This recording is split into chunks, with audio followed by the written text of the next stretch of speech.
ఎస్కోట నియోజకవర్గ ముఖ చిత్రాన్ని మార్చి భవిష్యత్తులో వేలాది మంది యువతకు ఉపాధి అవకాశాలు కల్పించడమే ధ్యేయంగా జిందల్ ఎంఎస్ఎంఈ పార్క్ కార్యాచరణ రూపుదాల్చుకోబోతోందని స్థానిక శాసనసభ్యురాలు కోళ్ల లలిత కుమార్ తెలిపారు. గత 2006-7 కాలంలో ఎస్కోట పరిధిలోని గిరిజన రైతులు ఎంతో పెద్ద మనసుతో నమ్మకంతో ప్రభుత్వానికి సుమారు 1184 ఎకరాల భూమిని అందించారని గుర్తు చేశారు. గత పాలకులు ఈ ప్రాజెక్టును రైతుల సమస్యలను పూర్తిగా నిర్లక్ష్యం చేసి నత్తనడకన నడిపించారని, కానీ నేడు కూటమి ప్రభుత్వం అధికారంలోకి వచ్చిన 2 నెలల్లోపే ఈ సమస్యల పరిష్కారానికి మరియు పరిశ్రమల స్థాపనకు చిత్తశుద్ధితో అడుగులు వేసిందని ఆమె స్పష్టం చేశారు. ముఖ్యమంత్రి నారా చంద్రబాబు నాయుడు, ఉప ముఖ్యమంత్రి పవన్ కళ్యాణ్, ఐటీ మరియు విద్యాశాఖ మంత్రి నారా లోకేష్ గార్ల ప్రత్యేక చొరవతో ఈ సున్నితమైన సమస్యపై అనేక పర్యాయాలు సమీక్షలు జరిగాయని ఎమ్మెల్యే వివరించారు. రాష్ట్ర హోంమంత్రి వంగలపూడి అనిత గారి స్వగృహంలో మరియు విజయనగరం జిల్లా కలెక్టర్ కార్యాలయంలో నిర్వహించిన ప్రత్యేక సమావేశాలలో గిరిజన రైతులతో కులంకుశంగా చర్చించామన్నారు. భరోసా కల్పించి గిరిజన కుటుంబాల్లో మాయా మర్మం లేని గిరిజన కుటుంబాలు ముందుకు రావడం, ఆనాటి ప్రభుత్వాలకి సుమారు 1164 ఎకరాల స్థలాన్ని వాళ్ళు రైతులు కావచ్చు, డీఫారం కావచ్చు, ప్రభుత్వ స్థలాలు కావచ్చు, మొత్తానికి కలిపి 1164 ఎకరాలు భూమి అనేది ఆనాడు సేకరించడం జరిగింది. మరి ఆనాటి నుండి కూడా మరి ఈనాటికి కార్యాచరణ మరి చేయలేని కారణంగా కూడా మరి గిరిజన రైతాంగం కొంత నష్టపోయిన మాట వాస్తవం. ఏదైతే ఆనాడు భూములు కొనే సమయంలో వెనువెంటనే అక్కడ పనులు ప్రారంభిస్తామని, ప్రతి భూమి ఇచ్చిన రైతు కుటుంబానికి ఒక ఉద్యోగం ఇస్తామని, ఒక పెన్షన్ రూపాన ఆదుకుంటామని, లేకపోతే ఇల్లు కోల్పోయిన వాళ్ళకి ఇల్లులు ఇస్తామని ఆనాడు చేసిన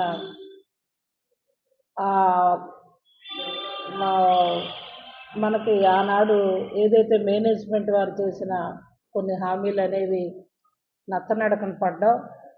షేర్లు తీసుకోలేని వాళ్ళు కూడా డబ్బులు కూడా తీసుకోలేదు ఆ రోజు. వాటందరికీ కూడా పరిష్కరించమన్నాం. సుమారు మరి 300 నుంచి 400 మంది రైతాంగాలకు సంబంధించి భూములు ఇచ్చిన రైతాంగానికి ప్రతి ఇంటికి, అంటే ఆ కుటుంబంలో ఈ ప్రాజెక్టు ప్రారంభం నాడు ఇచ్చిన మాటకి ఈనాటికి సుమారు 15-20 ఏళ్ళు అయిపోతే ఉద్యోగార్హతకి ఆ వయసుకి తారతమ్యం వస్తుంది కనుక ఆ కుటుంబంలో మనవడో మనవరాలో ఎవరుంటే వాళ్ళకి ఒక ఉద్యోగం ఇమ్మని కూడా మేము రిక్వెస్ట్ చేసాం. అలాగే హౌసింగ్ ఇల్లులు కూడా మరి నాది ఎమ్మెల్యేగా బాధ్యత, ఇల్లులు శాంక్షన్స్ ఇస్తానని కూడా నేను చెప్పడం జరిగింది. అలాగే బందవలస రైతులకు సంబంధించి 40 మంది రైతులకి ఇల్లు పట్టాలు ఇవ్వాలని చెప్పి రిక్వెస్ట్ కూడా అక్కడ రావడం జరిగింది. మరి వాళ్ళకు కూడా 3 సెంట్లు చొప్పున సుమారు మరి అసైన్మెంట్ కమిటీ సభ్యురాలుగా ఎమ్మెల్యే ఇన్ఛార్జ్ మంత్రి గారు మేము బాధ్యత పడతామని చెప్పి మరి ఆ సమావేశంలో నేను వాళ్ళకు మాట ఇవ్వడం కూడా జరిగింది. మరి అలాగే షేర్లు అడిగేటప్పుడు బ్యాంక్ ఇంట్రెస్ట్కి కలిపి ఇవ్వమని రిక్వెస్ట్ చేశారు. అందువల్ల మేము 2,50,000 రూపాయల అనౌన్స్మెంట్ కూడా చేయడం జరిగింది ఆ రోజు. అలాగే మనకి కొంతమంది రైతులు కొంత భూమి ఇచ్చి వాళ్ళు అక్కడ లేని కారణంగా ఆ భూమి కొంతమంది ఆసాములు మేమే ఆ భూదారులు అని వచ్చేటప్పుడు దాన్ని గతంలోనే నిలుపుదల చేయడం జరిగింది. అసలు రైతులకి న్యాయం చేయమని కూడా మరి కొంతమంది మనకు అక్కడ సంబంధించి కొన్ని ఎకరాల భూమి ఆ రైతులకు సంబంధించి ఇవ్వమని కూడా రిక్వెస్ట్ చేశారు. వాళ్ళకు కూడా మేము భూమి ఇవ్వడానికి సుముఖంగా ఉన్నాం. కొంతమంది ఎవరైతే డబ్బులు తీసుకోకుండా మళ్ళీ మా భూమి మాకు ఇచ్చిమని కొంతమంది రిక్వెస్ట్ చేశారు. కొంతమంది రైతులు వాళ్ళు కూడా ఎన్ని ఎకరాలు ఎంతమంది రైతులు అనేది కూడా లిస్ట్ అవుట్ చేసుకొని తప్పకుండా జేఎస్డబ్ల్యూ మేనేజ్మెంట్తో మాట్లాడి వాళ్ళకి ఎక్కడ వీలైతే, అంటే ఈ ఉన్న 1164 ఎకరాల చిల్లరలో ఏదో ఒక మూలన ఇవ్వమని రిక్వెస్ట్ చేశారు ఆ రైతులు. సంవత్సరంలో ఈ రైతాంగం మా సమస్యలు పరిష్కరించండి అని ఒక శాంతియుత పోరాటం ఏదైతే చేశారో దానికి ఆనాడు నేను టెంట్ దగ్గరకు కూడా వెళ్ళి మీ యొక్క సమస్యలు ఈనాటి కూటమి ప్రభుత్వంలో పెడతాను. తప్పకుండా గౌరవ రాష్ట్ర ముఖ్యమంత్రి వర్యుల సహకారంతో పరిష్కరించుకొని మీ సహకారంతో భవిష్యత్తు రోజుల్లో మనం గత పాలకులు విడిచిపెట్టిన ఎంఎస్ఎంఈ జిందాల్లో ఏర్పాటు చేసుకుందామని మాట ఇచ్చిన దశగానే ఇవాళ ఈ సమస్యలన్నీ కూడా నియోజకవర్గ శాసనసభ్యురాలుగా ఇది చాలా సున్నితమైన అంశం. ఈ జిందాల్ రైతులకు సంబంధించిన అంశాలు ఏనాడు కూడా మేము ఈ సంవత్సర కాలంలో ప్రెస్కో మీడియాకో లేకపోతే ఎక్కడా కూడా ఎవరిని విమర్శ చేసి మాట్లాడిన సందర్భాలు కూడా లేవు. ఈ విషయం గమనించాలి. ఎందుచేత అంటే ఇది మా బాధ్యత, ఇది సున్నితమైన అంశం, ఇక్కడ రాజకీయాలకు తావు ఇవ్వకూడదని ప్రజాప్రతినిధుల అందరి బాధ్యత అని పెద్ద మనసుతో నేను ఆలోచించి ఈ విషయాన్ని ముఖ్యమంత్రి గారి దృష్టిలో పెట్టడం, ఐటీ శాఖ మార్చుల దృష్టిలో పెట్టడం కూడా అనేక పర్యాయాలు జరిగి దీనికి ఎలాగైనా మనం ఆ గిరిజన రైతులకి ఏవైతే గత పాలకులు విడిచిపెట్టారో మనం ఇవాళ పెద్ద మనసుతో వాళ్ళందరికీ న్యాయం చేసి వాళ్ళు అడిగిన ఏవైతే కొన్ని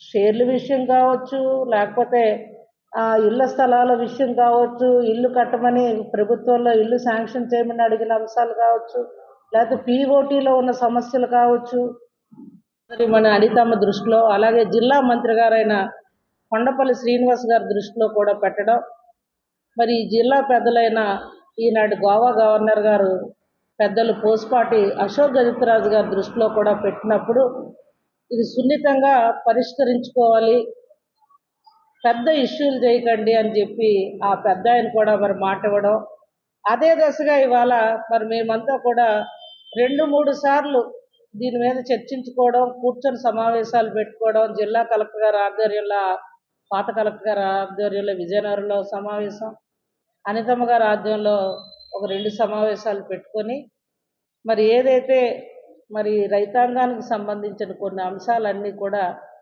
మనం అనితమ్మ పెద్ద మనసుతో మరి నేను మాట్లాడిన తర్వాత ఆమె కూడా ఈ ఇష్యూలు సీఎం గారి దృష్టిలో పెట్టి అందరూ కలిసికట్టుగా ఈ సమస్య పరిష్కరించండి అని ఆయన ఆదేశాలతోటే మొన్న విశాఖపట్నంలో జరిగిన అనితమ్మ గారి స్వగృహంలో జరిగిన సమావేశంలో మరి స్థానికంగా ఉన్న మేము ప్రజాప్రతినిధులందరం జిల్లా రెవెన్యూ యంత్రాంగం కూర్చోవడం జరిగింది. గిరిజన కుటుంబాలను కూడా అక్కడికి రమ్మని మా సోదర సోదరీమణులు కోరా. వాళ్ళు ఏదైతే కొన్ని అంశాలు చెప్పారో, ఏదైతే గత భూమి ఇచ్చిన వాళ్ళ షేర్ విషయంలో మరి ప్రభుత్వం వారు పెద్ద మనసుతో, అలాగే మేనేజ్మెంట్ వారు పెద్ద మనసుతో కూడా కొన్ని రైతాంగానికి న్యాయం చేయడం జరిగింది. ముఖ్యంగా 2,50,000 రూపాయలు ఈ షేర్స్ విషయంలో వెనువెంటనే మరి నేను స్పందించి అమ్మ రైతాంగానికి న్యాయం చేయాలని చెప్పి కోరిన వెంటనే మరి సంబంధిత మన ఇన్ఛార్జ్ మంత్రి వర్యులు మేనేజ్మెంట్తో మాట్లాడి వెనువెంటనే అక్కడే అనౌన్స్ చేయడం నిజంగా చాలా సంతోషం. నాకు కూడా ఒక తృప్తి కలిగింది. మన గిరిజన కుటుంబాలకి ఆ పంట భూమి ఎవరైతే ఇచ్చారో వాళ్ళకి న్యాయం చేసామని తృప్తి వచ్చింది. అదేవిధంగా మరి